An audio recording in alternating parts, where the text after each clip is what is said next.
като ще вляза на някоя песен, ще го направя да звучи яко. Аз в моята част съм си доволен. Сега аз му казах и на донора, брат, то снима кеф, за ако си го сложил тук по средата на песента, той каза, да има Орел наобратно.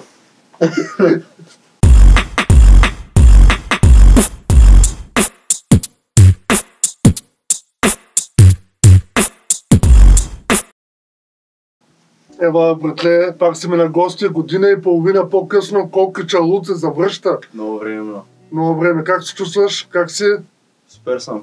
Няма какво да стане. Братле, знам, че искаш да дойде, в смисъл, че дойде, прояви желание този път. Не аз те поканих, а ти сам прояви желание да дойдеш. Да, писах се с тя. Заради това, че да полафим за албума ти, но както знаеш, няма как да лафим само за албума, поне аз няма как да лафя, така че преди албума имам някакви въпросчета, които съм сигурен, че определени хора, които гледат това видео, ще ме е интересно на тях да разберат малко за страничните неща около тебе. И после стигаме до финала на това видео, което де-факто е албума. Албума, който колко чалут подготвя толкова много време. Сега, приятелю, това, което ме вълнува, което ме интересува и което съм сигурен, че повечето хора така им, че също им е любопитно, след като се отдели от Real Beat, след като не станаха нещата в Multiplay Music, кажи ми какво стана с Кокча. И кажи ми как се сдушихте с Ванкото, как стана 052, студиото, всичко това ме е интересно да знам. Това е една много наистина интересна и дълга история с много брати и събития. Да започна от Multiplay първо. Какво се случи? То реално какво Multiplay? То е трапа. Всеки има своя версия какво се случи, чуха от Йовко, чуха от Ейса, но никога не чуха от някои от артистите, които са записвали там. Да. Аз на тия хора ще започна с това, че винаги ще им бъда благодарен на това, което ме научиха, защото реално нямаше да съм това, което съм сега без тях. Аз винаги ще имам уважението към тях.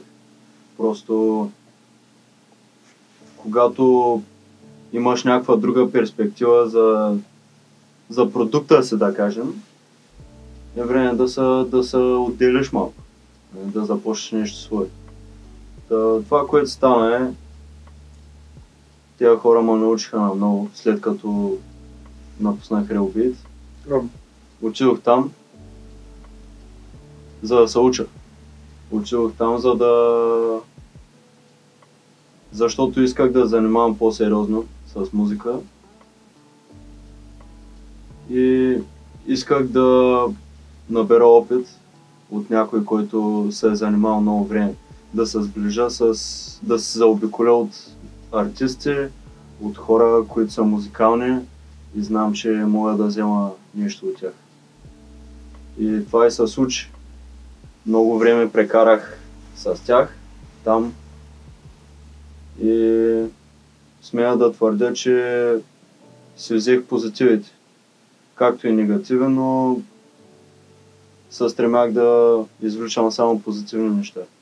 А опитите? В смисъл, какви опити научил там? Защото ти каза, че си отишъл да вземеш позитивите, да научиш от хората, които заобикалят в това студио. Отиде ли там по-скоро да бъдеш просто артист, който да записва, или да крадеш опит от обработките, които правят? Да крада опит.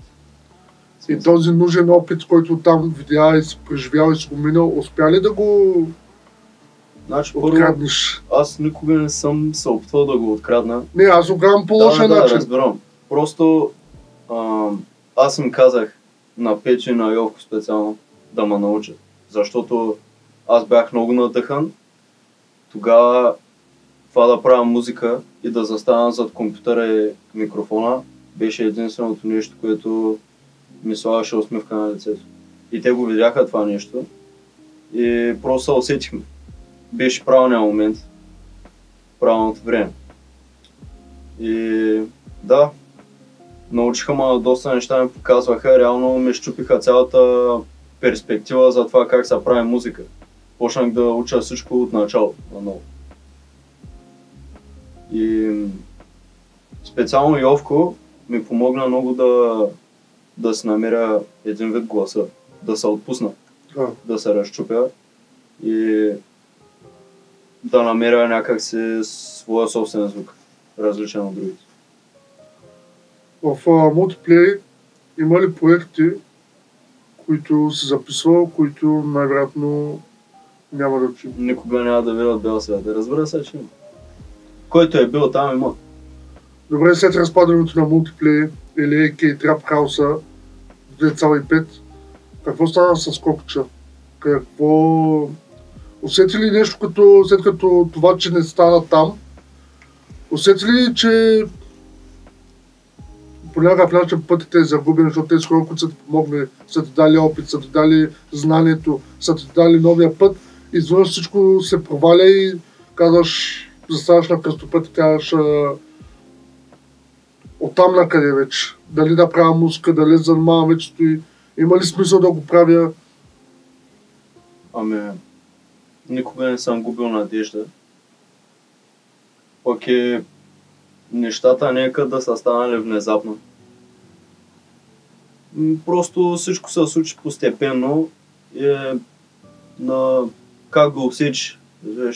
Например, като усетиш, че някоя обстановка вече не ти предоставя нужното нещо, като се чувстваш, че вече може би не си част от тази атмосфера. И лека по лека се променя самия менталитет. Интересно ме е по този начин да го кажем. Ти казваш, самата обстановка се променя, може би си се чувствал вече на моменти задушен, затворен. Не е това, което било в началото, когато те първо си влизал в мултиплеер. Може ли да ми кажеш позитивите, да кажем плюсове и минус между когато си бил в RealBeat и когато си бил в мултиплеер? Какво, например, RealBeat се чувства, когато си бил в този лейбъл и какво не, и също време в мултиплеер?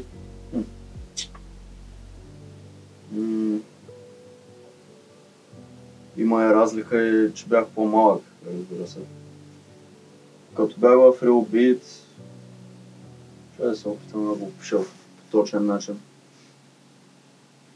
Чувствах, че сякаш за първи път стъпвам така в някакво студио, почвам да записвам някакви работи, чувствам се яко, разбираш. Обаче, мисля, че ми липсваше свободата. Малка доза независимост на това какви проекти мога да се правя, как да експериментирам, защото реално все още си търсих звука. И сещам се, че бяхме направили един албум, Danger. И го махнах, защото не те кефеше как ставаше и впоследствие мен вече не ме кефеше как става, затова го свалих от всякъде. Беше малко пребързан. Пребързано, да. Да. Значи позитиви да кажем, че в RealBeat, докато си бил, защото си бил още тогава дете, усещането да бъдеш в запис студио, усещането, че можеш да правиш всичко, когато си вика, но в същия момент се чувствал пак затворен, защото това, което си искал да правиш, де-факто аз, може би по някакъв начин не съм ти позволявал или съм такава нещо от начина, че в момента хората може би не са готови за това звучение, което искаш да допринесеш, докато в мултиплеер там си имал своята свобода, там са ти казали, че това, което си правил, което си искал да правиш, е именно това, което трябва да правиш. Реално там даваш някакъв проект на масата и хората се опитват да ти помогнат да го разработиш. Но ако ти не го искаш сам, те няма да ти помогнат. Защото ти трябва да си сериозен към себе си първо. Ако ти не си сериозен към себе си, те няма да си сериозни към тебе. Много моменти, много пъти, така дето съм записал по цели нощи сам там. Просто аз бях взел микрофон, щит, такива неща. Цялата техника от вас се я взе в... Да, защото те тогава нямаха микрофон. Обединихме сили и стоях по цели нощи да записвам, защото, я знам, всеки е на работа там, всеки си има свои собствени задължения. Всеки си върши задълженията и вече И само после, като се събудят, ела да чуеш ти, ела да чуеш, но оставили поне да пият едно кафе. Защото те, стане от леглото, ти ще ни правиш, да, крипива човек, крипива, само може да спорт малко. Ти с шамари трябваше да събудят и кафета. Добре, разкажи ми след мултиплеер, разкажи ми как се издушихте с Ванко, как стана това със студиото? Ще разкажа за 052 студио. Значи, студиото, помещението, което Ванко почна да наема първоначално, започна, мисля, че преди година и нещо. Идеята му беше да има свое собствено помещение, къде да прави битове. На спокойствие. Окей, разбирам. Първоначално бях малко скептичен, защото за какво цяло помещение да плащаш за да си цъкаш битовете. Ама викам, си знаеш, брат. После тръгнахме да го разработваме. Имаше едно трето момче, Айко. Да, също той беше в началото още да той. Да. Той какъв се водеше той? Ами... Какво правиш като цяло сферата му? Реално по едно време, чисто от благо за студиото, се занимаваш с реклами. Рекламираше мен и Ванко. А да беше нещо от рекламния маркетинг в студиото. Да, привличаше клиенти, беше направил такъв акаунт и така нататък. Но всички знаехме, че това не е неговото нещо, това не го влече. Той си има други интереси. Той не се занимава музикално с нещо. Обаче просто идваше за морална подкрепа, кефеше на нещата наистина и го правеше от чисто сърце, за което е вал. И тръгнахме да разработваме студиото, лека по лека. Взех си там техниката по едно време, като се оправиха трапа, там взеха свои неща, аз викам тогава мога да взема моите работи, нали? Да. По едно време се записах вкъщи. Вкъщи тогава пък се отворих, нали, още повече. Така, где има малко така фристайлито, нали. Де факто, когато си взел техникото мултиплеер, си я занеси първо у вас. Да. Де факто там се възроди парчето да поговорим. Не, това беше записано в трапа. Аз се мислих, че... Защото клипа е сниман. Да, защото е сниман във вас повече. Има много парчета, които са стари.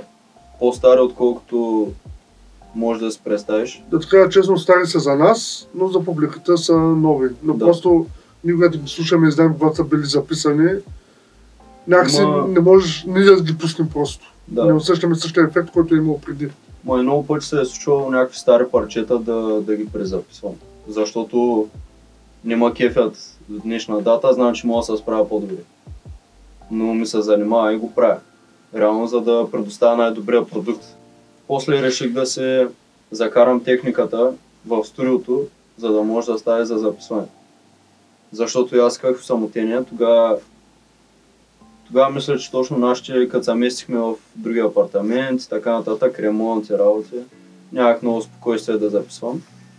Затова просто взех нещата. Но като цяло това студио, което Ванко е взел предимно за след да спре битве, идеята беше, че и двамата се го взимат, и двамата плащате, но и двамата са... Първоначално той си плащаш всичко. Първоначално идеята му е била там и той те покани, да, като приятел просто да бъдеш там в атмосферата, да, или те покани да, ако нямаш къде да записваш, да записваш там. Нямаше ограничения, той нямаше проблем да записвам. Да. Кефеше го, в смисъл всичко наистина беше супер готино, супер... бяха малко по-такива безгрижни времена. И се радвам се, че е било така, но по едно време видях, че Ванко стръгала, каза ми, че най-вероятно ще затваря студиото, защото не мога да го поддържа финансово. Да те върна малко по-назад преди това затваряне. Първоначално сте били двама. Ванкото винаги, сега аз не го познавам момчето, може би само Дипа се виждал преди години и нещо, дойде тук в студиото за първи път да ме запознае с него. Само тогава съм го виждал. Но първоначално, когато сте отворили студиото, нали, идеята е било той да спре битвите и да записваш нещата там. Само двамата, това е било. Да.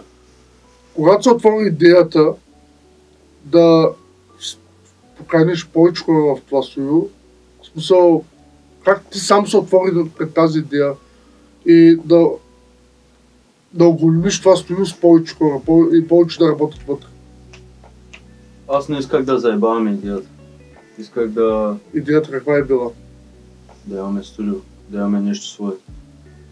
Да имаме среда, където не само да записваме, а да правим всякаква музика, каквато искаме. Да имаме клиентела, нещо като това, което си направил след толкова много време.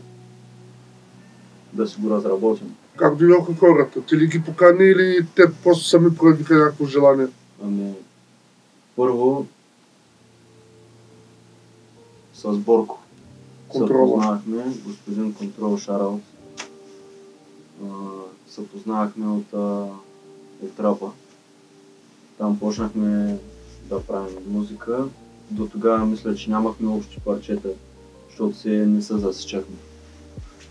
Но той беше много надъхан да дойде, защото точно тогава се разпардяха нещата. Там в трапа е мултиплеер мюзик. Аз, честно казано, от мултиплеер музика реално не съм бил физически част. Аз не съм пускал нищо от тяхна продукция. Борко се надъха да дойде. С себе си взе Лупърмен, Ивака, също и Венера, Винус. Станахме... Чакай, Венера е била в смисъл записвана и с тях? Или е била в смисъл... Не, тя си е отделен персонаж извън тази история. Просто тогава и тя се надъха да стане част от студиото. Добре. Да. Преди това се занимавах с нея да я записвам и такива неща. Тедо и Джейпито? Тедо и Джейката. Доколкото си спомням, и те търсиха по това време място, къде да справят музиката. А има изкефи, че момчетата са много hardworking, бачкат се сериозно по нещата и мисля, че точно такива хора не трябват в отбора. Креативни артисти, които Абсолютно. Създават, които предлагат помощ, които са Точно отдадени на идеята. И когато Тедо и Джейпит влязаха, защото първоначално бяхме тия петимата. Ти, Венера, Контрола, Ермо, Лупърмен и Ванко. Без Ермо. Ермо идва... той още... Да, Ермо още го няма никъде. Още. Да, Лупито и Ванко. После, след някакви дебати какво ще става с този отбор, когато дойдоха Тедо и Джейпито, успяхме да затворим кръговрата на продукция. Това значи, че можехме да справим всичко сами, от правене на бит, до запис, до обработка, микс и мастър и снимане на клипове, което го предоставяше Бобито, който ми снима моите клипове, Да. повечето, но той се учи в Англия. Англия, да. В Англия, затова понякога няма възможност. Понякога бачкаме дистанционно. И така се сформира този отбор. Беше супер яко. Аз даже съм имал като идея да пуснем в страничката на 0521 compilation на всички неща, които сме апгрейдвали по студиото. То е много интересна история. Как го изолирахме въобще, защото преди нямаше никаква изолация. Ти ми беше казал точно за Тедо как е намерил в неговия хотел докато бачка. Изолация, звукоизолация. Звукоизолация. Сега ги се е прибрал вкъщи. Да, и аз знаеш кой викам, брат. Защото аз тогава бачках на рецепция в хотел на Златница, викам. А ти да търсиш мазите ли? Аз няма как да нямам в моят хотел, ти лут ли се? Намери ли? Да търся. И знаеш какво, аз винаги бях нощна смяна, тарикат бях, винаги нощна смяна. Имаш пълно свободно време. Да, защото то реално, като си нощна смяна там, и работата е коренно различна. Иначе не те остава да седнеш, занимаваш се с някакви баби, дет говорят на немски постоянно и те питат къде е кенифа или Wi-Fi, викам моля се. Почна да цъкам само нощни, макар че не се наспивах. Нали? И намерих в мазетата някакви донапрени такива изолации. Направих 2 курса с колата, багажници, седалки, всичко напълних. Намерих и 20 кила минерална вата, 2 чувала. Към джакпот. Нося ги в студиото. Аз, Тедо и Джейката обединихме сили, за един ден налепихме целият талан. Да, аз гледах сторитата. Да. Такова нашално е смисъл, някои негови големи парчета, някои малки мои, такива неща. Разлиш по цветове и ти... Ама да. интересно е. А пък най-важното е, че бачка. С ватата, какво направихме?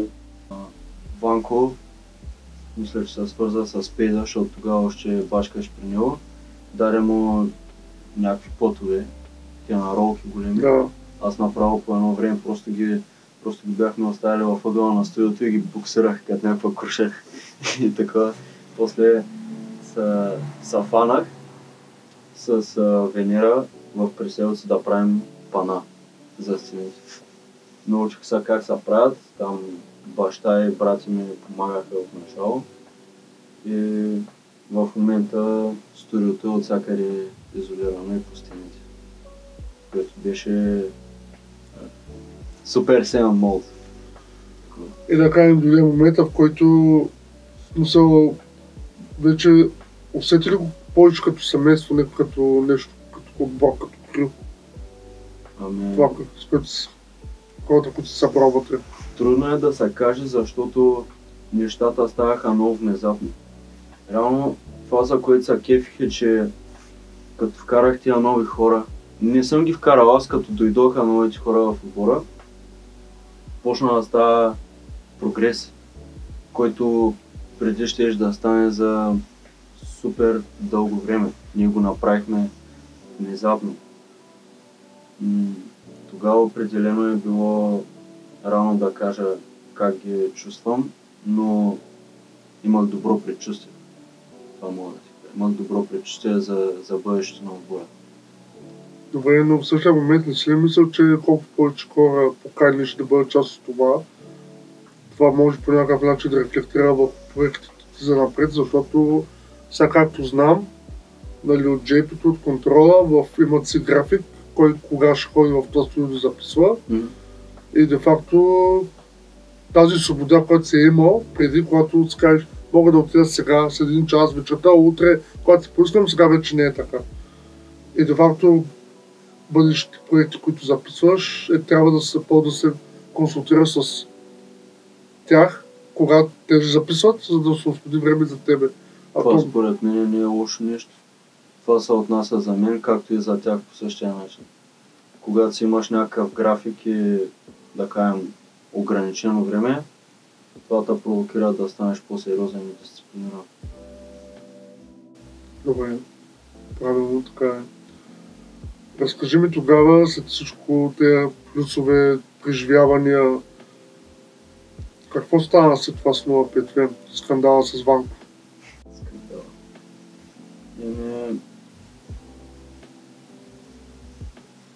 То бяха големи глупости, да ти кажа, направо. Първо, проблема дойде от там, че Ванко взимаше голяма част от времето в студиото.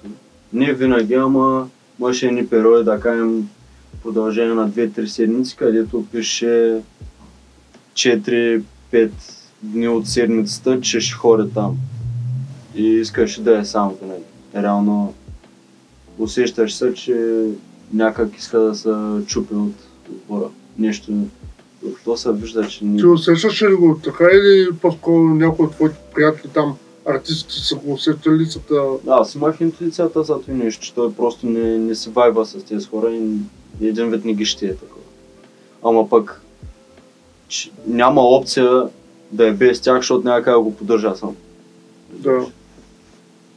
И... Да, един момент беше така, за 1-2 месеца, се карахме за тези графиците, нали? Той после почна постепенно да идва все по-малко и по-малко, докато ни обяви, че ще си ходи. Мисля да към София, не знам, нещо такова беше казал. И ни даде някакви срокове за кога ще се взима техниката, кога ще се взима мебелите или да ни ги продаде. И реално първия фал, който стана е, че се взе техниката преди обявената дата. Много долно човек. Това нали, ядоса. Как няма те ядоса? То бяха мизерни работи, брат. И реално от тогава този човек не съм го виждал на живо. Очевидно няма го види, защото контрола споделя. Дано този човек да не го видя на живо пред очите ми, защото ще остане на място. Очевидно повечето сте настроени много негативно към него, то с право сте настроени. Ама като сме, че ви двамата сте с приятелчето от доста време. Да, именно. Вие се, нали, той отвори студиото, поканите тебе. Може ли да е не подозирал, а по-скоро да е изпитвал завист от това, че ти каниш някакви хора от това студио, че през цялото време идеята е била просто той да спре битвите, ти да спреш песните на спокойствие без него друг. И може би Защо да изпитва завист? Защото, не знам, ревност, завист, защото си поканил някакви рандам хора, той не ги познава, може би не иска да има нищо общо с тях, но в същия момент проблема му е, че той е мълчалив човек, нали, пак казвам, не го познавам, но по начина, по който ти си ми споделил контрол от джепито, той може, нали, да каже, не ми харесва това, не искам така, и да те махне от студиото, или пък да даде някакъв лимит, който така, тези хора не искам да идват от това студио, да се плащаме само ние. Но в същия момент пък, това, което ми разказаха те, че Ванкото по такъв начин да ви излъжи с парите, после наемателя, после водата, знаеш, че е сработа? после тока. Това вече... Ти нямаше да го споменавам въобще. Защото просто не... Аз как от теб да го науча, защото де факто ти си човека, а приятеля му... Значи едно е, нали, да пребе тях, защото те са никой за тях. Обаче ти знам колко държиш на приятелство, честа, колко държиш на доверието и колко наистина поднасяш емоционално, когато някой така много близък към те те предаде по този начин. Ами, ще го кажа така. Първо на първо той са слаби работи, дето е направил. Тогава, за момента, ако го бях видял някъде, щях да му набия шамарите, защото да се стегне малко не е жена, да почне да се държи като мъж. И това не е само да съм му го написал някъде. Аз съм му го казал много пъти. Не се дръж като путка. Защото не ти отива. Човека има проблеми с комуникацията. И като истински авер съм се опитвал да го изкомуникирам това нещо с него, да му помогна по някакъв начин, ако има някакъв проблем. Него беше избора да не се отвори към мен. И аз казах просто окей. Доста време си бяхме близки. По едно време просто тръгнахме да се отдалечаваме, да не се виждаме толкова. Един път се сещам даже, че беше ми обещал да дойде на фитнес с мене. Защото да се стяга малко, нали, да почне да тренира. Да го помогнеш, да. Там пък повече комуникация ще намери около хората. Именно. Аз му казах, брат, ако дойдеш с мен на фитнес, ще се стегнеш, ще качиш някои килце, мускулна маса, така и така. И му казах, ще ходим ли събота, ще ходим. Да, окей. Звъня му, не ме дига. И след 2 дни ма търси. И му викам, брат, кажи ми сега, защо не ме дигна? Той ми каза, бях на работа. Към кого лъжиш, ти като си бил на работа, сме говорили по 20 минути. Нарочно ли не ме дигна? И ми каза, да. Виж сега, ако правиш такива подкенски номера, няма смисъл да сме авери. Това му казах първия път.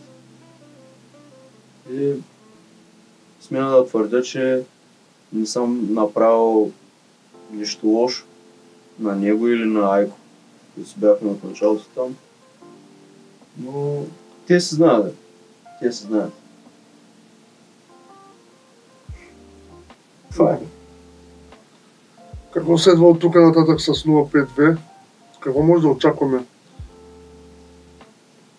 Да превземем сцената. Сцената как? Виртуално, в смисъл телевизионно, интернет или глобално? Да щупим индустрията. Да щупите индустрията? Да. Искаш да кажеш, че са нещо като новите бунтари за 2024, новия век? 052, това е просто. 052 генг. 052 религия. Това е бъдещето на българската рап сцена. Добре, окей. Нека поговорим за визуално за българската рап сцена 052. В момента всички си пускате нещата от различни канали. Но ти казваш, че 052 религия и генг, студио, артисти. Не значи ли това, че за да може хората да видят, че сте обединени под едно име, че работите заедно, трябва де факто всичко да излиза от едно място? Де факто, може да очакваме през 2024 052 YouTube канал, открито артисти, които работят заедно, искат това нещо да потръгне нагоре, ще се пуска оттам нещата вече, а не от отделни канали. Защото така разделяте аудиторията и звучението си. И идеята. Има потенциал да стане. Аз мисля, че не е задължително да направим канал на 052, където специфично да си качваме проекти, песни. Може да правим някакъв контент друг. Например, като подкастове. Измежду нас. Например, като някакви реакции. Аз имам идеи в глас. Имам идеи за канал, но още не му е дошло времето. В момента избутваме албуми. Добре, с какво може да ми кажеш, че се различаваш повече от, нали сега не казвам по никакъв начин, че приличаш към тези артисти, но с какво може да се различите вие от артисти като Виго Дърфа, Момчето, Ферето, Рицата и много дори като тях? Защото ти кажеш, ви сте новите, вие чупите българската рап сцена. Да. С какво точно? Първо, че аз лично ще говоря за себе си. Да. Не се сравнявам с тях. Честно казано, едва слушам българска музика. И преди съм споделял, Да. повече съм фен на американските работи. Смятам, че моя звук никой не го прави. Моя стил, аз се опитвам някак си да съживя и може би да възвърна нещо от малко по-далечното минало, малко по-хъсава музика, надъхваща, където да се говорят истински неща. И някакви глупости, които никой не ги засяга.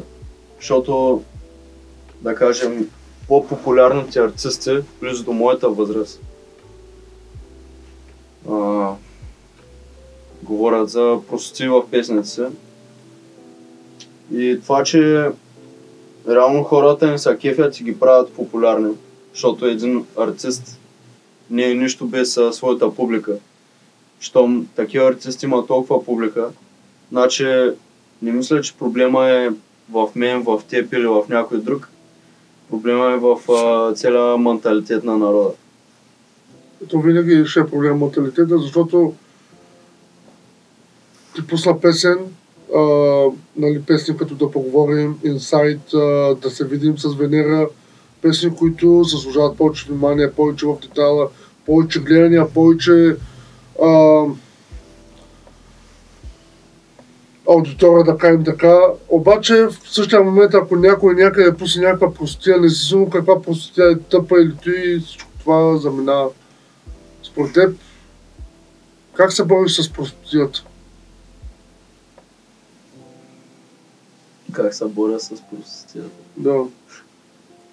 Той е същия въпрос, който бих го задал така. Правиш участие, идват много хора да слушат тебе. Да. Ти задържаш вниманието им, нали, електризираш ги да слушат тебе. Аз смисъл да си кефят на това, което им даваш. Обаче в края на всичко, като свърши участието, също тези хора, които се кефят на музиката ти, отиват в плаза да слушат Галена. Мен не ме бърка с стига да се кефят на това, което аз правя. Сега не можеш да слушаш една и съща музика постоянно. Музиката е свързана с настроенията на един човек. Понякога, например, артисти като Eminem не са толкова слушани, защото музиката им има прекалено много съдържание за поемане, за разархивиране в мисълта. Някои хора не им се занимават. Или нямат търпението и така нататък. Колкото причини, ако искаш, мога да ти изброя. Но как се бориш с простотията, като справиш твоите работи. Това е всичко. Ако ще ставам известен с глупости, ще са моите глупости. Така ще го кажа. Ти мислиш, че по думите на много изпълнители, които съм го чувал в други подкасти, че Вирго и Терафа и определени други артисти, които няма споменава преминат, са затворили по някакъв начин рап сцената за всички те първа млади изграждащи, които имат повече потенциал. Де факто са едно време, като ти да си искаш да направиш участие някъде, нали, хората ти казват, ти си поемаш парите от входа, ние поемем парите от консумацията. Но сега хората заради лица като Вирго, Терафа, момчето, много други, като ти да искаш участие в клуб да направиш, те ти казват, искам да ти видя последователите в Инстаграм, да видя колко гледания направиш в YouTube. Ако нямаш поне 20 000 последователи и направиш по 30 000 гледания в клип, няма как да те доведа в моя клип, защото ти ще ми губиш пари. Виж сега, малко са го направили повече бизнес, отколкото музика. Са се съсредоточили върху това да изкарват пари от тези неща. Аз лично смятам, че музиката, макар че може да се погледне като бизнес, според мен е по-важно да се погледне като култура. Да се погледне като изкуство. Мислиш, че в България музиката я приемат като култура? Или само ние изпълнителите? Само ние изпълнителите я приемат като изкуство и култура. Да. Хората не я приемат чак така. Не мисля, че за тях е толкова дълбоко. Ти ще промениш това най-вероятно. Надявам се. Добре. Сега ще споделя нещо от миналото интервю, Да. защото ми е интересно. В миналото интервю, което се състоя пред година и половина, пак в това студио, бяха ти споделил дали получаваш нужната подкрепа, дали хората слушат това, което се крепиш, особено приятелите ти. Сподели тогава, че много се дразниш от това, че твоите приятели ти казват нещо с фразата ще те слушам и ще споделя парчето само защото си ми приятел. Само до там, нищо повече. Познай къде са тия хора си.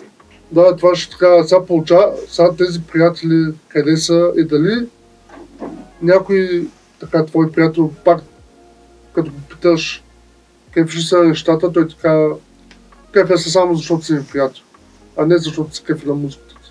Такива хора вече няма около мен. Това беше една от целите ми, защото Да ги оцелиш хората, които де факто не те подкрепят, а по-скоро просто ще спират парчето само защото... Това супер избирателна фалшива подкрепа. Това е фалшиво. От всичко фалшиво искам да се разкарам. Това ми беше една дълго планирана цел. То е много важно за всеки човек да си намери правилната среда, да си намери истински хора. Като това преди ми беше като условие, нали, човека да е истински към мен, това сега е нещо дето. Трябва да го... Няма как да го нямаш, това е основата. Ти ако нямаш, за кой се разчита. Сега колко е нужно време, за да някой човек, приятел, познат, да влезе в обкръжението приятел. Защото приятелство означава доверие, уважение, но най-важното доверие. За тези работи няма срок. На усещане. На усещането можеш сега да усетиш да го усетиш отвън да кажеш, че си приятел, обаче на другия ден да те предаде като приятел. Това ще е моя грешка. И аз съм поел риска да го направя. Разбира се, съзнателно съм поел риска да го направя. Но смея да кажа, че имам силна интуиция. Като майка ми, като баба ми, тях съм ги усещал, че нещо като си мисля, то почти винаги е вярно. Съм си казал, че ако смятам, че нещо е правилно или от друга страна не е правилно, почти винаги съм прав. Ако имам някакво усещане за нещо. И да, интуицията за щастие или за жалост не ме лъже често. Виждам в обкръжението ти вече има нова дама и той е изпълнителка. Кажи ми как се намерихте и дали връзката прича на музиката ви като цяло? Не, даже мисля, че нас сближава още повече. Защото имаме нещо, което правим заедно и му се кефим. Искаме да успеем в него. Това значи, че не само се подкрепяме един друг, а и се бутаме да станем по-добри. Аз винаги ще й помогна с нещо, даже ще й се скарам ако трябва, защото знам, че може да го направи по-добре. Както и тя винаги ми казва, ако мога да направя нещо по-добре. Тя е бачкала с Евгението и въпреки дето е на димака човека. Да. Как успя да я отреплиш оттам? В смисъл... Аз не съм направил нищо. Реално тя ме беше последвала в инстата. Аз на времето не бях обърнал много внимание. Ама след някакво време загледах профила и викам първо, маска е готина, така и така. Обаче после видях, че и пее, се занимава с музика и той ми беше като вау фактора. Нали? Тогава точно бях с Вера Миевчо в студиото. Ивчо е едно момче, което го имам като малък брат. Той винаги... Не е също момче, дето беше с нас на кино един път. Да. Ти го знаеш. Да. Той е присъствал на много от записите на песните ми. И точно тогава... Той е като талисманчето. Нещо такова. Тогава почнах да правя да се вирам. И стигнах до края на върса ми. Не са много яко парче. Благодаря. Стигнах до края на върса ми и тогава викам, тук нещо ми трябва женски глас. И направо викам на Евчо, я виж тази маска тук пее, направо ще взема да я пиша сега. И нали такова да се отлича от другите, дето и пишат, защото предполагам на хубаво момиче му се обръща внимание, нали повече. Да. Да се отлича.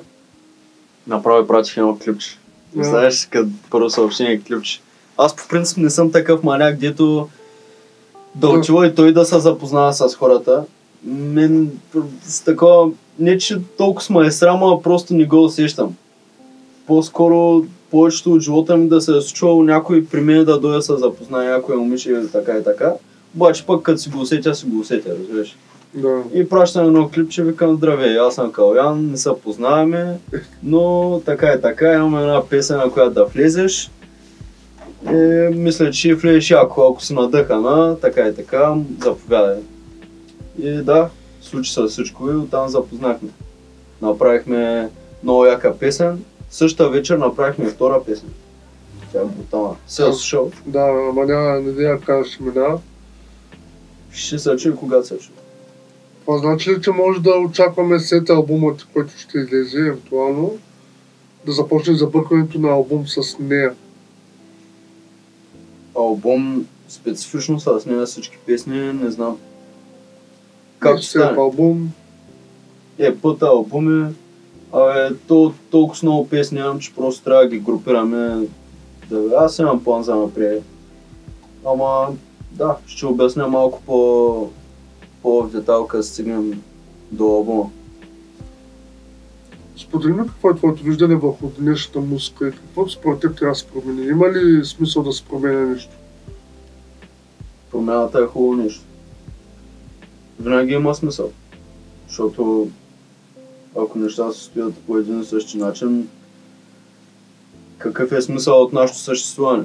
Ние сме тук да не само да създаваме и да импровизираме нещата, а и да ги подобряваме.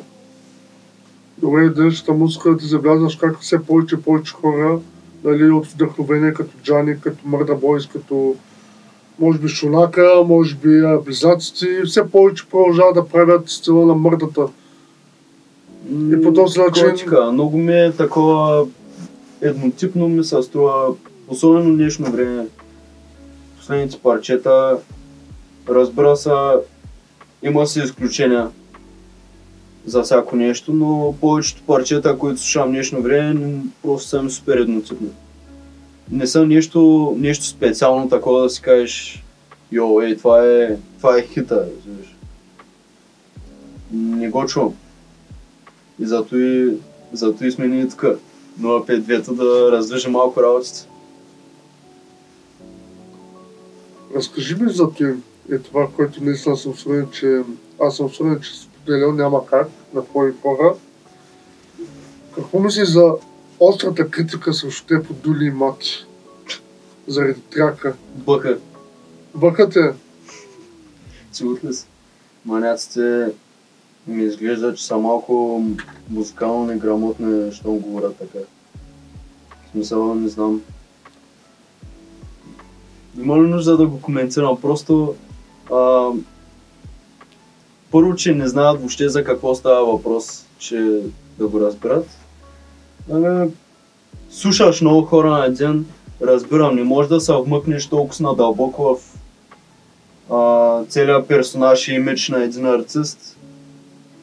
Да знам, поне надъхва младите да бутат, не е такова да ги демотивира, защото на мен нали ми е бъха, ама ще отиде някой друг и ще се приключи музикалната кариера заради такива работи. Да, обаче забележи, въпреки това, че получи острата критика на този парче в реакция на Дули Мати, интересното е, че в комюнитито ти си този, който най-много гласуват за него. Да. Може ли... Губернаторът. Не, просто ще ти кажа, че хората се знаят кое е реушът. И това е. Реално очаквах да оценят това, че има сторителинг. Това е нещо, което много рядко се вижда днешно време. Сторителинг, че клипа е синхронизиран с събитията от песента. А те просто казаха махалата и махалата, но и отивам пред кевисто и брат, духа. Да знам. Добре, аз като цяло съм запознат с лудата ти история. Но повечето хора не са. Аз съм запознат и знам към какво е насочена. Дори няма да крия, че бях леко негативно настроен, когато чух песента. Защото бях тук с човека, с който беше отправена. Имах дори виждания как да върнем отговора, но Ейса реши. Вика, Ейса няколко пъти го е казал, най-вероятно и детето го е казал, че ще да се чувствам много по-добре, ако той беше заснел и клипа и дори да беше участвал вътре, за да има повече прилики с действителните лица. Аз му писах му да го питам, имаш някой с кола. Той вика, ако искаш ела да ме откраднеш пак техниката, так му се я взех от конта. Разбираш? Сега ще обяснявам с... Но само да те споделя аз преди. Той беше ми споделил, че още се видяли, сте заробили тези томахавки, всичко е списал.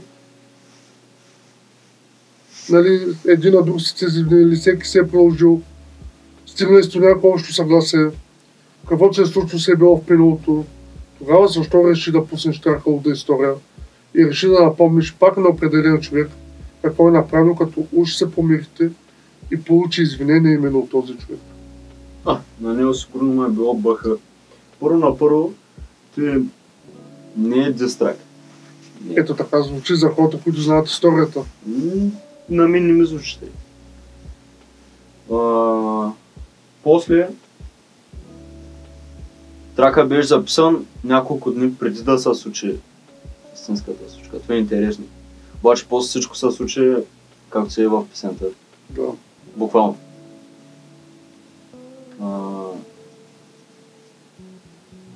Когато щях да я пускам, му я пратих на драга такова яче. Не винаги сме си имали контакт. Просто той няма контакт. Аз винаги съм го търсил.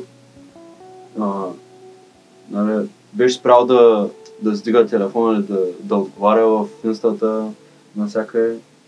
И тогава, нали, се наложи да се видим персонално и да се разрешим проблемите. Той каза, че са кефи на песента. Такъв човек, който това ще го оцени като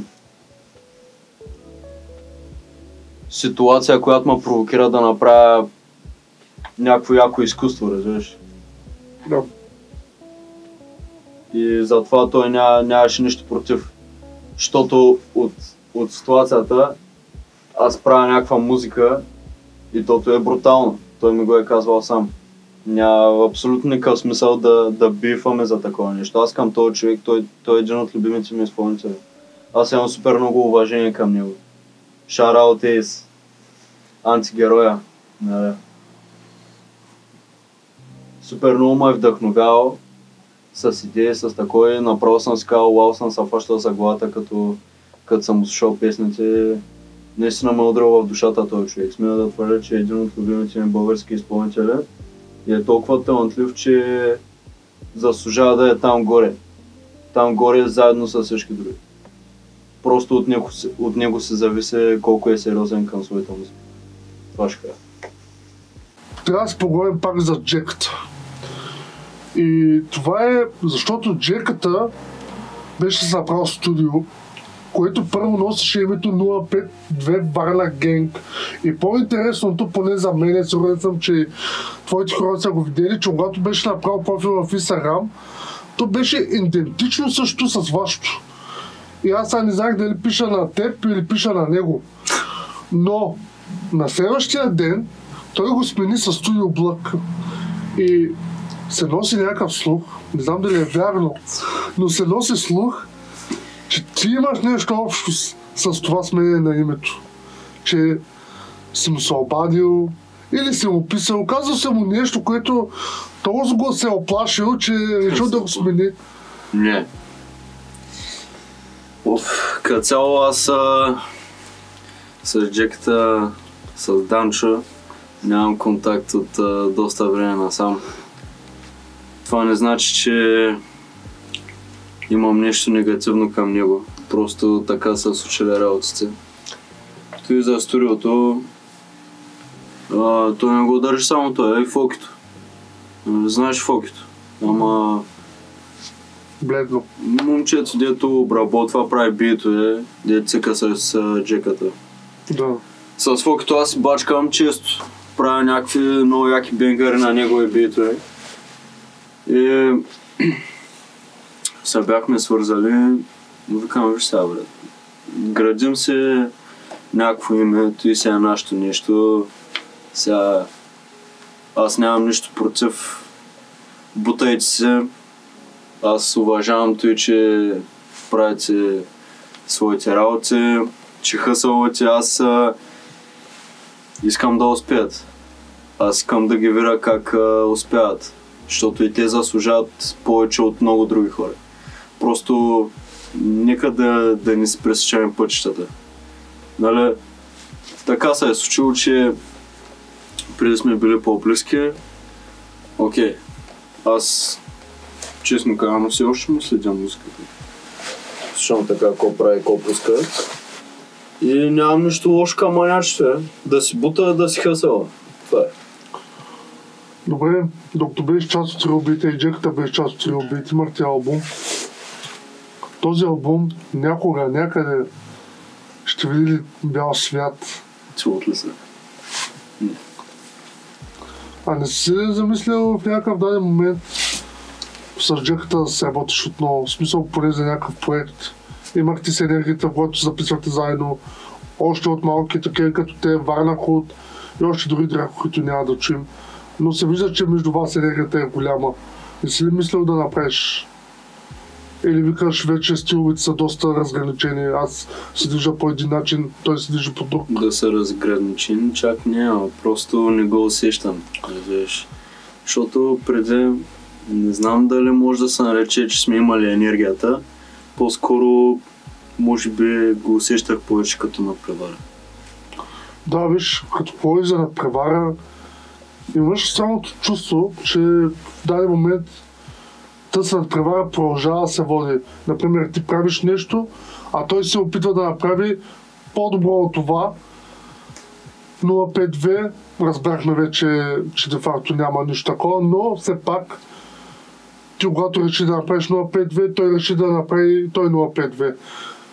Ти беше направил песен с доктор Донор, изпълнител от София.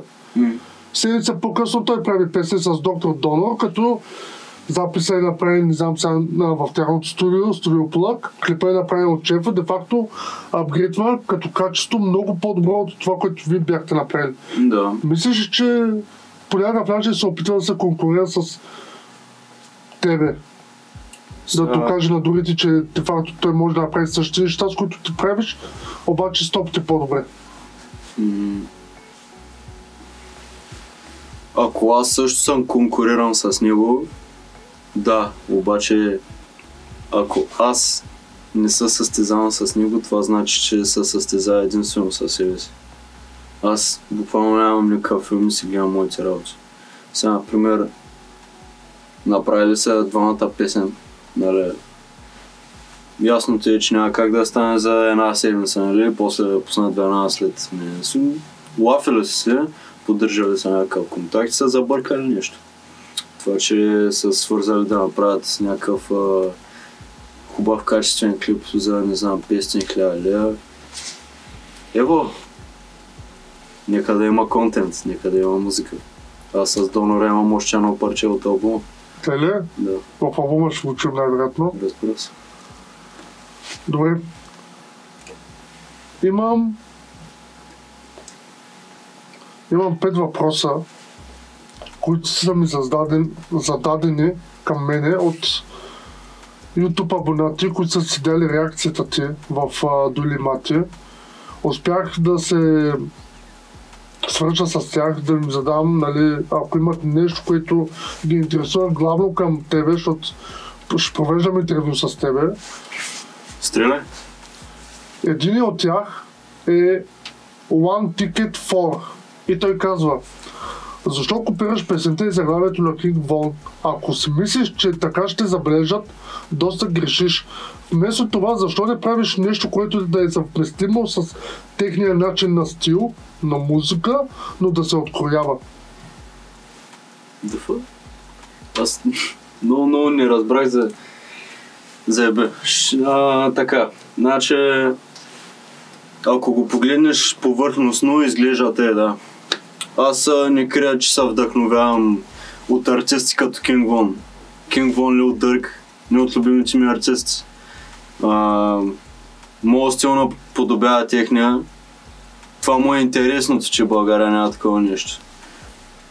King Von, предполагам, знаеш, че вече не е сред нас. 2021, нали, тогава приключи цялата история. Но аз... То не е копиране, човек. Как копираш нещо, което няма как да копираш идеи, които вече всички са измислени. Всичко в музиката вече е измислено. Да, погледа на човека е такъв. Разбира се, че погледа на човека е такъв, защото вижда crazy story, луда история. Аз не крия, пак ти казвам, не крия, че... Може да има съвместими елементи, ама няма... Аз го правя, за да продължа легасито на вонката. Той е човек, който много само сетя. Той е real shit. В Америка другите искат да се правят на него, защото той наистина живее това, което рапира. Да. Вонката много ма кеф. Даже ми е като един от основните inspiration за косата, разбираш. Някакво много ма изкеф как целият му стил. Не се описвам да го имитирам или да го копирам. Ама да продължиш легасито му. Абсолютно, да. Ванко Акерман 0432 казва споделя: Пич, виждам, че си яко във филма. Слушах ти и другите тяхове в канала. Искам да знам, музика за наркомани ли правиш да станат по-зависими, или музика за самоубийци? И да те питам, не си ли мислил малко да правиш клубни песни и по-малко в стиловете на Polo G? Следващ въпрос. Няма ли? Нищо от това не направи смисъл. Не отговарям на dumbass questions. Moon 1. Посетих каналът в тубата след реакцията на Дули Мати. Много ме грабна траките да се видим с тази мацка Венера. И искам да знам защо не се фокусираш повече да правите общи неща с такива тип момичета, защото гласът ти е уникален, когато е запъкнат с такава мека мелодия и още повече в компанията на жена вокалистка. Ще кажа единствено, чакай известно време и ще чуеш какво сме подготвили. И последния е от Дейв. Дейв е 5299-4. Маняк, влязах ти в канала и преслушах някои неща твои. Признавам, че някои трякове са грабежи, но какъв е твоя стил, който искаш да приложиш? И защо копираш в тази песен лудата история A$AP Rocky, Praise the Lord, и ти нямаш твой начин на рапиране или те е по-лесно да се правиш на нега, който очевидно не си? Не ме питай, човек. Ти чуваш ли ги? Не чувам ги. A$AP Rocky. I came my soul. Флоа, да. Ти дед го каза оня, дед реагираха там. Мати, да. Мати, дуле. Аз вече да бе. Те не знаят къде идва. Това даже не е от A$AP Rocky. Дърк има такава песен. Казва се Аха. Да, именно, че не знаят хората за какво говорят. Извинявай, още един има. 6876. Защо се опитваш да кретеш визията на другите? Имаш глас и се вижда, че тренираш. Не си ли обмислил да станеш повече културист, а рапа да го ставиш? В бега освен с чалга друго не става.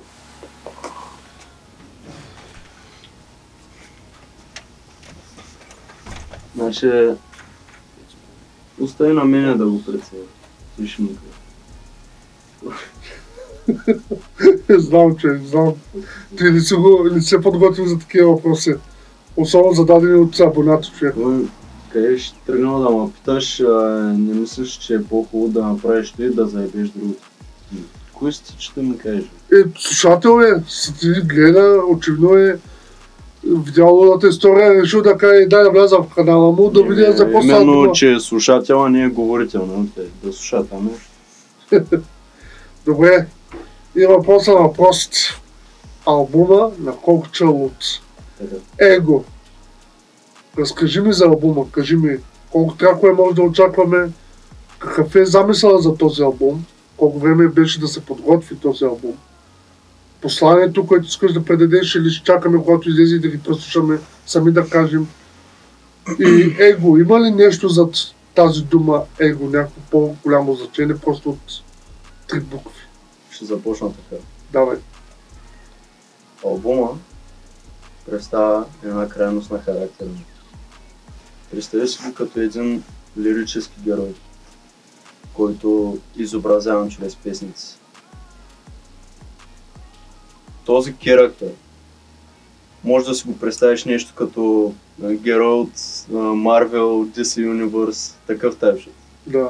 Обаче аз го вземам на сериозно, защото е част от живота ми. Де факто, като те са комиксови герои, просто е измислен герой. Да. Това е реален герой. Лирически герой. Лирически реален герой, да. Да.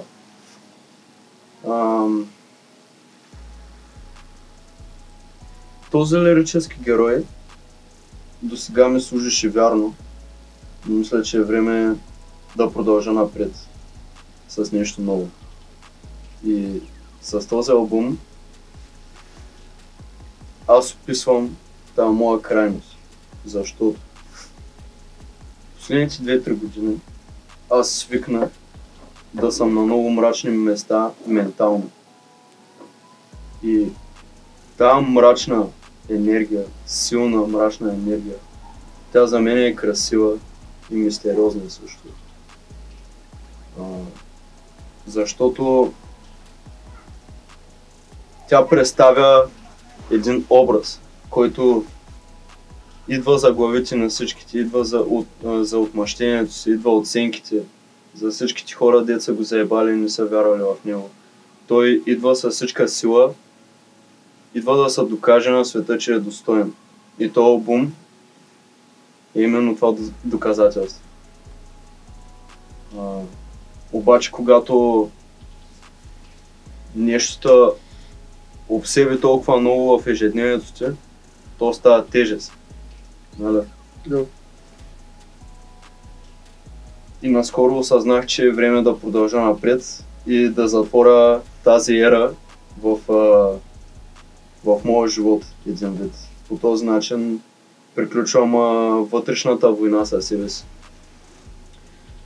Лирическият ми герой би казал, че играе нещо като ролята на антигерой. Антигерой е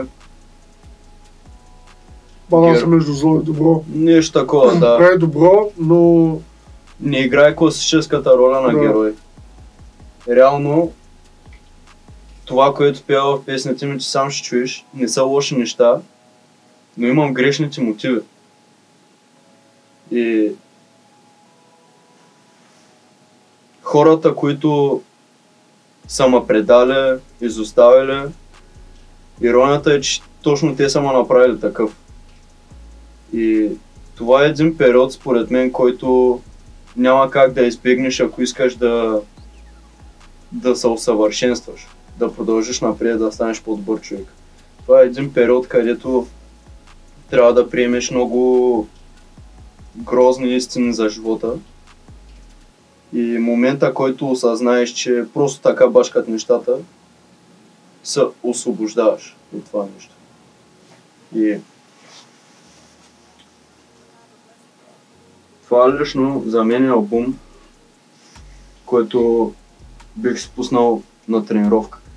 Бих си пуснал в залата, бих си пуснал като искам да се надъхам, да се мотивирам. Това е чист хъсъл. Това е албум, който трябва да те мотивира. И тая енергия е много силна. Това всичкото е много силно. Но именно от това ми идваше проблема. Защото когато нещата в живота ми се уравновесиха и почнах да постигам някакви важни цели за мен, като да се заобиколя от хора, които ме уважават и разбират, от истински хора. Да работя върху своето спокойствие и независимост, аз пак се чувствах зле. И почна да се питам защо. Защото аз от малък се забърквам със себе си. Следя си начина на мислене. Анализирам се сам. И осъзнах, че човек може да е пристрастен не само към хубави неща, а към лоши неща. Аз индивидуално в този случай съм бил пристрастен от болката. Болката съм я използвал за хъс и мотивация. И после се чудех защо аз вече нямам същия хъс като преди. Защо преди блъсках толкова много в фитнеса, сега все едно не го усещам по същия начин. Това е момента, който осъзнах, че това нещо трябва да замине от мен. Трябва да се намеря нов източник на мотивация. Защото това, което прави този лирически герой, е да превръща цялата тая болка, омраза, травма в хъс, в музика. Което е за мен е много красиво. Без този герой аз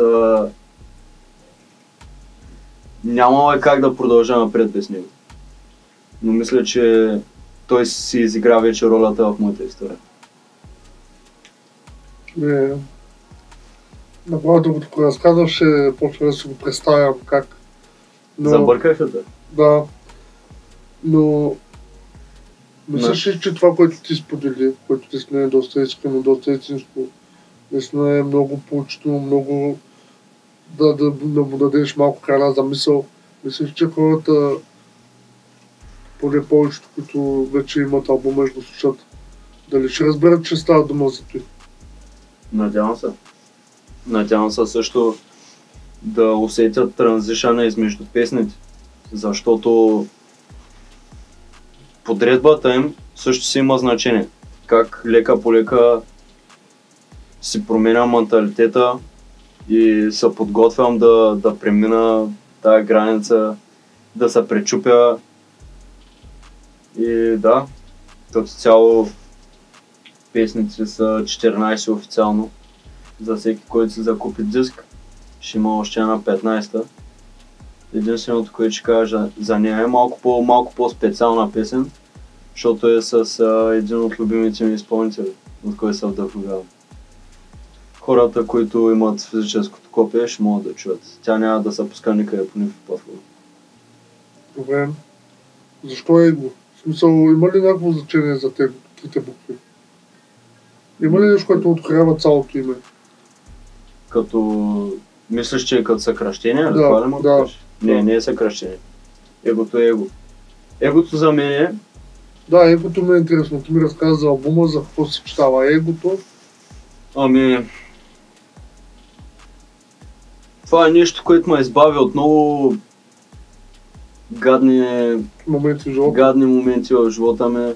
Когато няма кой да ме удари рамо, егото им подаде ръка. Реално тогава повярвах в себе си повече. Повярвах, че мога.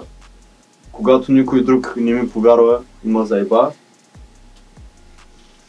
аз не мисля, че егото е нещо негативно.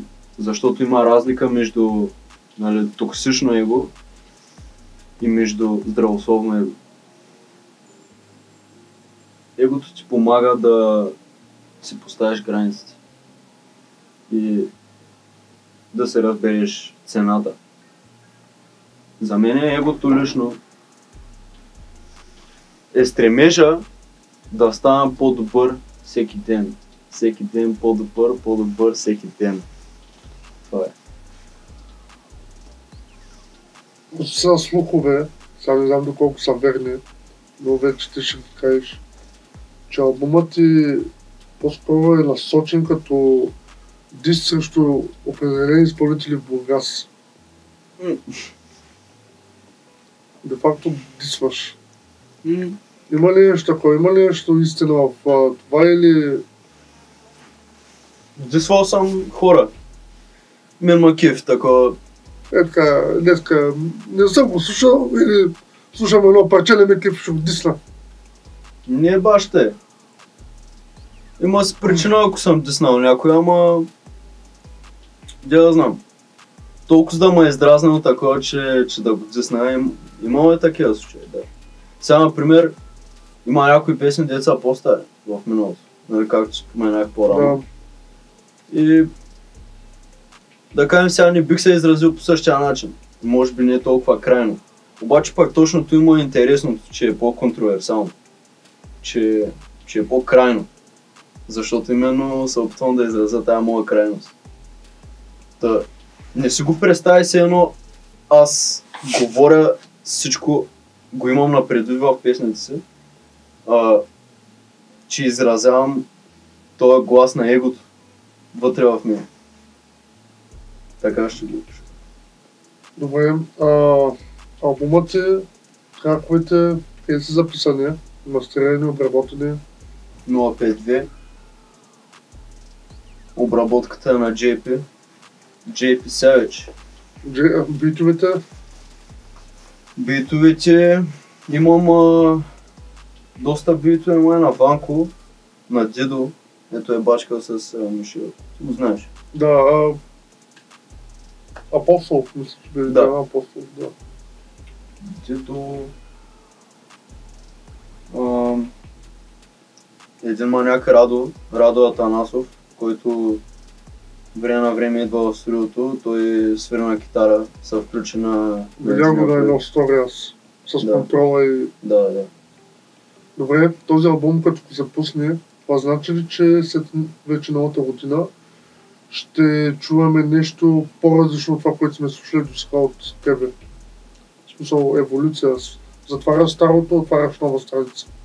Нов флоу, нова музика, нова мелодия, по-мегарски, по-чил неща или пак ще бъде същия стил, който си водиш сега? Аз този стил, който е албума, това, нали, ще го нарека с една дума хъсъл. Хъсъл музиката. Аз няма да я приключа окончателно. Това е звука, който искам да вкарам в България. Това нещо смятам, че липсва така. Мислиш, че може да го вкараш? Мислиш, че Разбира се. хората са готови за...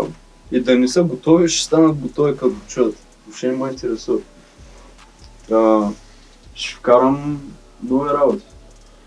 Сещам се, мисля, че на Боба първи новия албум, една песен, не мога да се сега песента, но спомням какво беше казал и че аз карах трап по звучението в България, а вие го развалихте. Мислиш, че ти това, което ще караш, може да бъде, в смисъл някой друг може да го вземе, да го направи, наистина да го вкара, да го разшири, но и да го развали. Мисли го мисли по този начин. Виж сега, то реално така бачка цялото правене на музика. Някой взима идея от някого, преработва, дава на втория, той също и така се разчупва 15 пъти на идея и се превръща в нещо коренно различно. Албума, мислиш ли да го скараш под физически копия? Да, ще имам Дискорд. Мислиш, че ще го купят? Ще го купя. Мисля да направя тенски. Тениски? Да. Ама Смисъл доста ти- по-лимитирана бройка. Само за определени така, определена бройка за определени хора. Определени хора не е смисъл, който иска да си купи, просто ще са, да знам, 10-20, не повече. Мислиш, че албумът ще бъде купуван? Не мога да ти кажа. По принцип, като съм казвал на хора, такова, като съм проявявал някакви съмнения публично, те ми викат, ти тъпли се, как така, ти чуваш се, нещо като им кажа, брат, тази песен няма да я слушат, няма да има лайкове или гледания, не че много ме интересува, или няма да си продаде албума. Хората около мен ме насърчават, ми казват, не говори така, много ясно, че ще се продаде, да ще трябва да поръчаш още. Това е много важно средата ти. Ако излезеш с 4 глупаци, ти ще си петя. Опитвам се да се обкръжавам от готини, свежи, креативни хора, които да ти дадат идеи и сапорт. Защото и аз съм човек, аз съмнявам в себе си доста пъти. Например, да знам, като излезе тази реакция на Дули и Мати, аз не такова слушам, защото отдавна се бях такова свързал там с тях. Викам, най-после стана, слушам такова и бях мега разочарован, беше ми тъпо. Ма после си викам, брат, какво се разваляш настроението от някакви глупости? Да, може би грешката там при Дули и Мати, като се върнем на тази тема, е, че момчетата дори не пуснаха част от куплетата да чуят. Тя Превъртяха го и точно пак на припева. А другото, което ще да задам тогава, че сега сетих е, те не бяха казали по едно време, ни тос, не сме ли го реаквали преди, защото ме е много познат. И сега аз гледал съм дори ти, не съм виждал да се прави реакция на дори твои неща. И тогава сетих, че най-вероятно са те объркали с дори изпълнител, който пак има раста като те Ризата ли беше? Рицата? Ризята, да. Кой ти кажа? Днеска... Не се ли страхува, че може много хора да те объркват с този изпълнител, пак другите ти кажат, че копираш неговия начин? Днеска ще объркат мене с него, утре ще объркат него с мене. Викаш, яка реклама ще бъде. Семейно. Ако направим нещо заедно, ще гърме. Само това ще кажа. А ти замислил ли си да пишеш? Не, аз не пиша те на хората. Казах ти, аз не опрочвам така хората. Ти няма как да очакваш да приме такива хора, да ти пишат на тебе за фьючеринг. Не му е дошло времето още. Тъй като пиша на някой, аз предпочитам да запозная на живо с човека, да му усетя енергията, да го видя какво представлява наистина. Защото, нали знаеш, на интернет може да поддържаш един фалшив имидж, който да заблуждава хората. Като Мърда Бойс, например, да пеят някакви генгшитове, пък тези, които са около тях, например, знаят, че не е баща. Да. То не е лошо да си изграждаш имидж. Сега, например, да пееш за някакви наркотици, за някакви престрелки и такива. По-хубаво е само да ги пееш, нали? Отколкото да ги правиш. Аз не съм против това нещо. Просто това не е моята цел.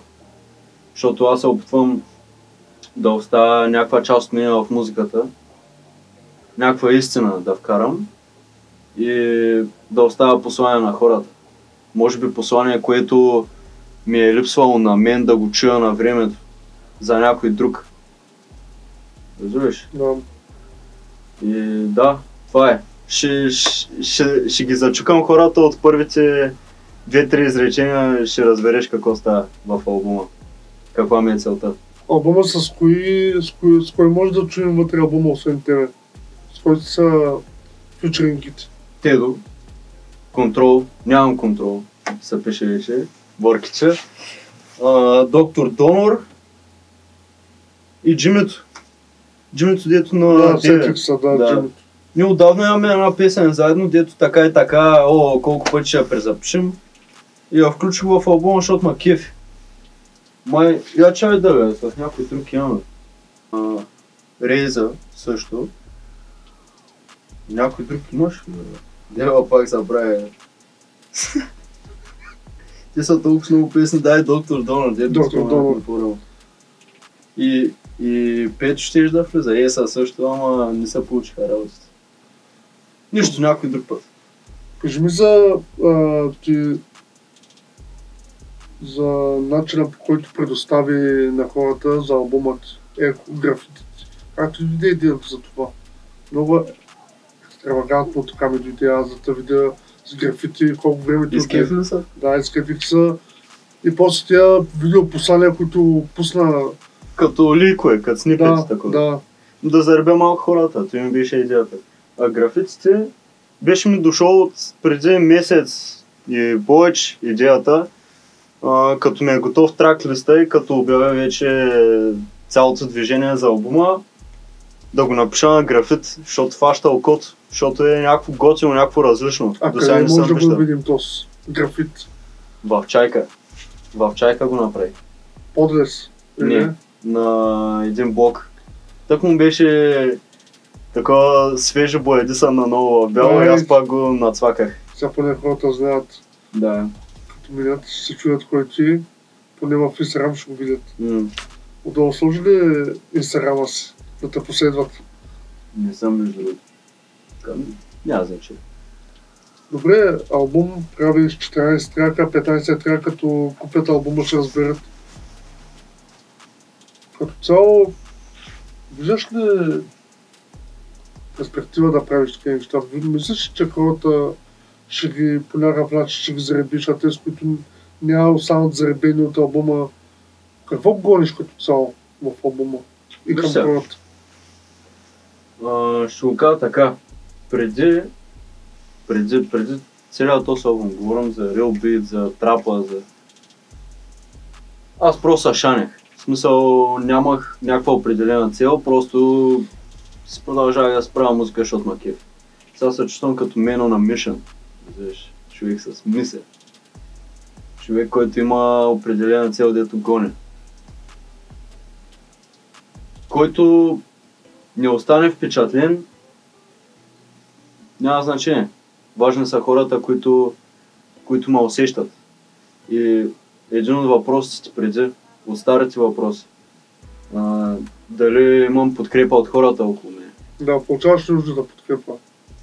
Ами в по-голям детайл ще отговоря, нали, ще се повторя, че когато именно имам някакви съмнения, да, хората ме убеждават, че не е така.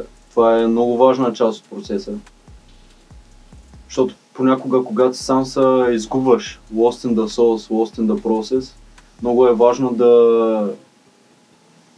да се фокусираш върху целта си. И също така, много хора са ми казвали, че се кефят на музиката. Някой по улицата ме спират, казват, че тази песен много ма кефето. Помогнало много по някакъв начин. Да, човек. Някакви аверчета, деца виждане, викат, тази песен много и релейтвам, слушам се под душа ли, като си лягам ли. много е чил, нещо такова, продължава да правиш такива неща. Хората релейтват на това, което казвам. Особено те с по-емоционалните песни, между другото ми говорят повече за тях да правя. И това много ма кеф. Емоционалната музика за мен е музика за душата. Аз винаги съм се кефил на това и вече мисля, че имам гласа да го предоставя с нужната емоция. Ще чуят хората повече от един стил от мен. И да, мисля, че определено сега получавам нужната подкрепа. Това направо, дето ста топли отвътре, дето хората, за които го правиш. Това е брутално. Много са кефе. Обясни ми цялата история за Его, обясни ми за лирическия герой, пътя по който мина, пътя, който ще остави след този албум, който най-вероятно ще промени вече към нова насока. Това сега може да звучи смешно, ама това означава ли, че в тази нова насока и нов път, който твой лирически герой ще поеме, това значи, че ще промени прическата? Между другото... Има ли хора, които ти казват, Кокич, лесно ли се поддържа, трудно ли се поддържа, не мислиш ли вече да махаш? И ти ли трудно переш постоянно в легена? Да, такива работи са първия въпрос, дето ме питат, ако става въпрос за косата ми. С две думи, коса като коса, брат.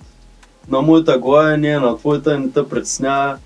Аз са кефя, тъй то е моят стил. Аз смятам, че тази коса, дето имам, този стил, който поддържам,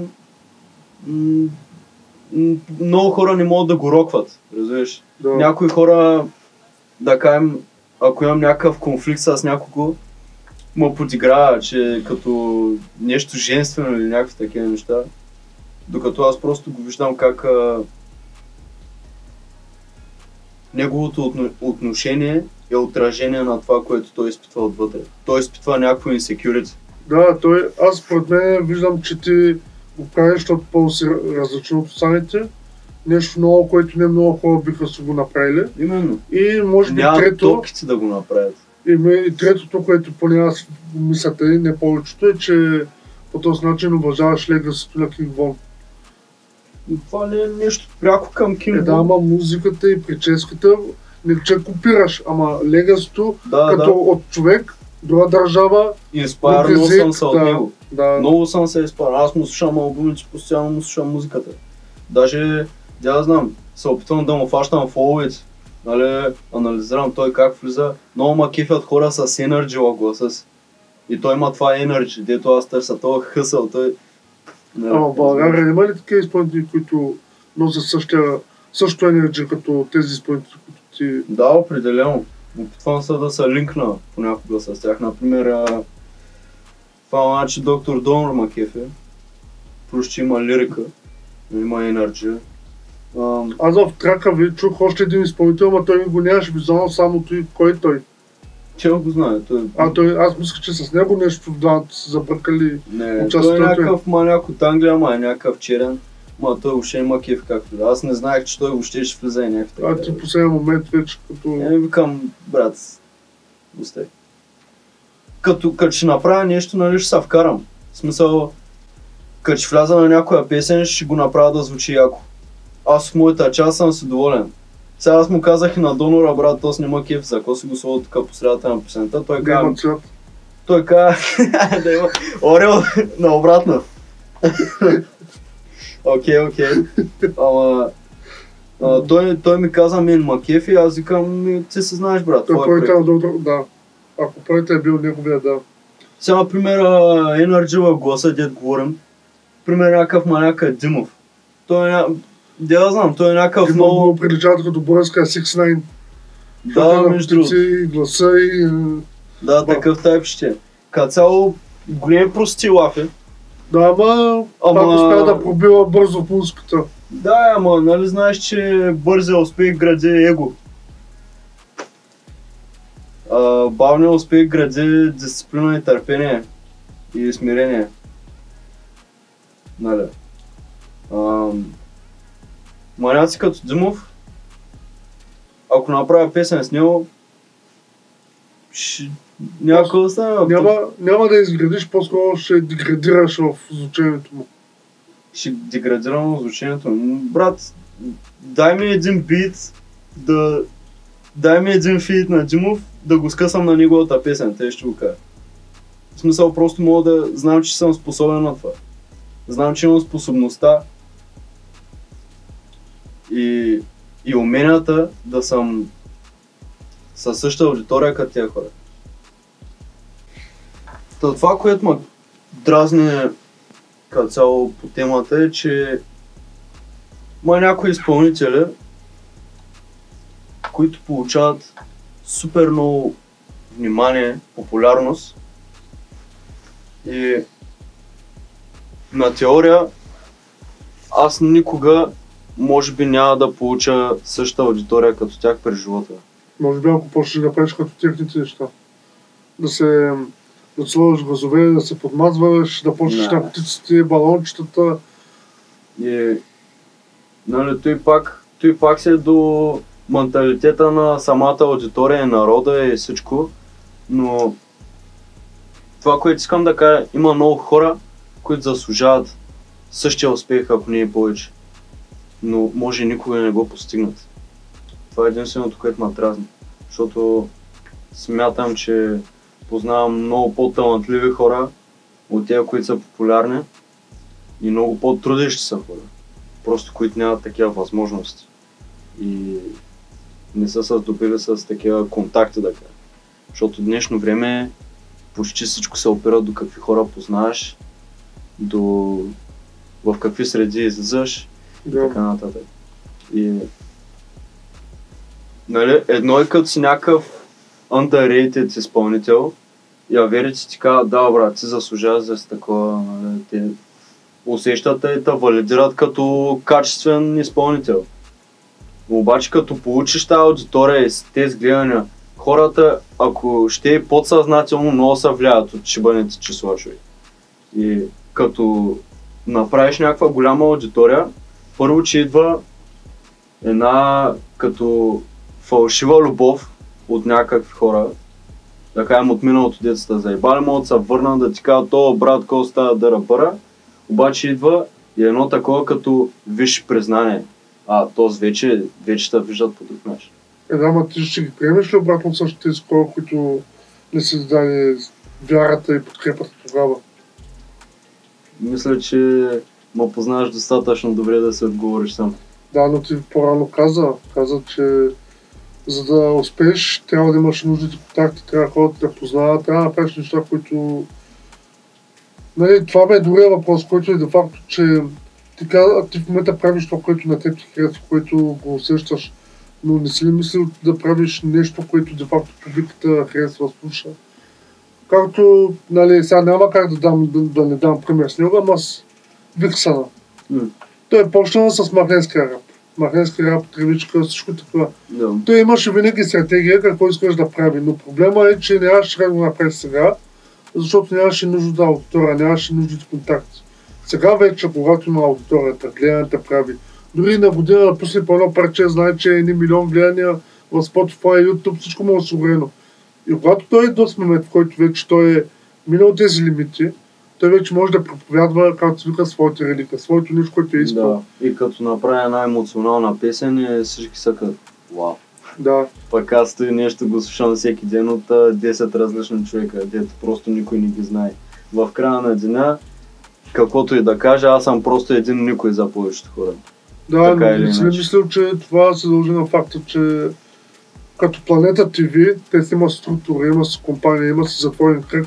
Там един път влезеш ли, всичко ти е отворено. Най-големия бизнес, най-добрите музикални инженери и така. Това е, защото в хип-хопа в България няма такава структура, няма такава компания, няма спонсори, няма човек, който да, както в Америка, нали, как се казва асоциация, Vevo. Vevo, дето са много артисти вътре, то си е компания с студия, с рекламите. Или като World Star, там World Star, да плащаш и за публика. Нямаме такава структура в България, която де факто... Няма. И след това всеки изпълнител много добър, но няма... Но стрил, в смисъл такъв, който е много добър, но проблема е, че няма бюджетите, няма финансирането да направи това, което наистина може да даде на публиката, както и ти, както и много други като тебе. Другото контроверсално нещо, което ще кажа е, че от такива изпълнители деца по-известни, популярни, те са най-познати, например, Virgo, Terrafa, Fire. Ако те кажат, че някой става, тогава той получава истинската валидация на хората. В смисъл, те са нещо като... как ти кажа? Могат да си дадат благословията на някой малък изпълнител и той да стане по-голям заради тях. Ама защо не го правят? Защо не го правят? Защото се гледа своята паница, никой не обича да остава тухи, никой не... Аз не ги познавам хората, че да ти кажа. Но това, което знам, че е факт, повечето хора ги кефи да са добри, но не по-добри от тях. Де факто, през цялото време винаги съвестта пак се има, конкуренцията пак се има, въпреки че може да в социалните мрежи да казват едно, че ние правим път на те първа младите изпълнители, ще им помагаме както може, но обаче в крайна сметка това са просто една завеса, която като я отвееш, разбираш, че не е нищо. Като вникнеш по-навътре в цялата музикална индустрия, ще останеш с впечатлението, че е много по-мрачно място, отколкото изглежда. Много е такова блестящо, шайни, такова ти привлича погледа, си кажеш, колко ли ще е яко да си на тяхно място, а понякога всъщност не. Защото не стига, че не са достатъчно заплатени за цялото изкуство, което правят. Защото аз не взимам на никой от факта, че са стара и си прави своята музика и получава аудиторията. Просто в края на деня ти си като някакъв циркаджа за една тълпа от хора. Понякога може и така да се чувстваш. Даже по едно време, нали, в миналото интервю си говорихме много и за футбола, там, за другата ми цел. Защо ако с музиката не стане, каква ще е целта си тогава? Ако с музика не успееш да продължиш, имаш ли друга цел, която следваш? Аз винаги ще намеря какво да правя. Обаче основната ми цел в живота е да съм щастлив. Това няма да се промени. И второ, да съм по-добър от вчера. С каквото и да се занимавам. Гледам тези неща, да съм основни. А близките ти, как те възприемат до ден днешен с музиката, която се занимаваш? Получаваш ли нужда да подкрепят те? Близките, какво ти кажа, те са малко по... И да не ме подкрепят, и да ме подкрепят, това е малко по-незначително, защото те не разбират този стил музика. Нали, ако те подкрепя баба ти за тези рапове, които пееш, знаеш, че те подкрепя, защото си внук. Нали. Ако не са кефи, защото просто си изразява мнението, така. Бих казал, че имам подкрепа от тях, да.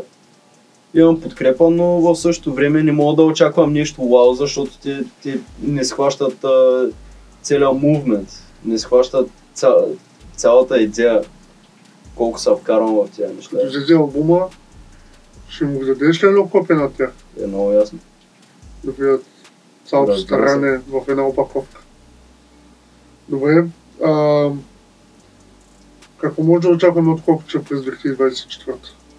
След като албума вече излезе. След това, имаш ли нова цел? Да. Ще се чуй нещо по-различно. Като чуеш албума, ще разбереш за какво става въпрос към края. Ще се загатне за нещо ново. Кажи ми От какво си доволен от тази година? Каквото донеси тази година? Равносметката за 2023 от Кокче. Акъл ми донесе по-сериозен дисциплина, още по-навътре влязах в себе си, т.е. постигнах още по-висше ниво на себе познание и спокойствие и мир вътрешен. И да, като цяло преминах през така доста неща, за които съм благодарен. Винаги благодарен. Защото човек никога не губи, човек или печели, или се учи. Какво ще бъде твоето послание към всичко, които продължават да те слушат, да те подкрепят? Дори за тези, които те първо ще разберат за тебе. Моето послание е да се опитат да бъдат най-добрата версия на себе си. Не да следват някой друг. Себе си. Да намират най-чистата своя форма в този мръсен свят. Ева, братле. Благодаря ти пак, че ми беше на гости. И аз ти благодаря. Това беше Кокча, последете го в YouTube канала му, последете 052 в инстата, очаквайте албума, който най-вероятно ще излезе през януари. Аз така не питах, албума кога ще излезе? Кога очакваме албума? Или края на този месец. Най-вероятно вече имам физическите копия в себе си, но може би началото на следващия да обявя една точна дата. Нали, за албума ще може да го слушаме в Spotify? Да, но... В смисъл преди копията или след копията? След. Ще имам определен период, където ще продавам само физически копия. След това да кажам след половина един месец да го пусна. Разбрахте ви хора, Кокча, албум, края на този месец, януари месец, най-вероятно. Първо копията се продадат, после може да крадете от Spotify. Така че на гости им беше Кокча, последните го пак споделям в YouTube канала и очакваме 2024-та. Генгст.